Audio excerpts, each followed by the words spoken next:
আজ বছরের শেষ। একটা বন্ধুর সাথে খুব রাগারাগি চলছিল ঠিকই, তো আমি তাকে জাস্ট একটা গ্রিটিংস কার্ড মানে হাতে বানিয়ে দিয়েছি। তো সে আমার জন্য এত কিছু পাঠিয়েছে। এরকম রাগ তো ভাবছি আমি প্রায় প্রতিদিনই করব। কি খারাপ তো লাগে না, কিন্তু আমি এতগুলো শেষ করব কী করে? আমরা সবাই মিলে খেলেও তো শেষ করতে পারবো না। যাই হোক, বেশ ভালো লাগলো। মানে আরও জিনিস ছিল, সেগুলো সবার এখন ফ্রিজে রাখা হয়ে গেছে, কারণ ওগুলো এখন খেতে পারবো না।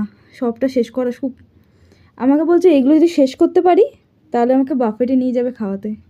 তো এটাকে আমি শেষ করতে পারবো কি মনে হয়? যাই হোক, খুব ভালো লাগলো, খুবই খুবই খুবই ভালো লাগলো। হ্যাপি নিউ ইয়ার সবাইকে। ভালো থেকো। সবাই ভালো থেকো, সবাই ভালো থেকো। আর যে পাঠিয়েছে সে তো আরও ভালো থাকুক।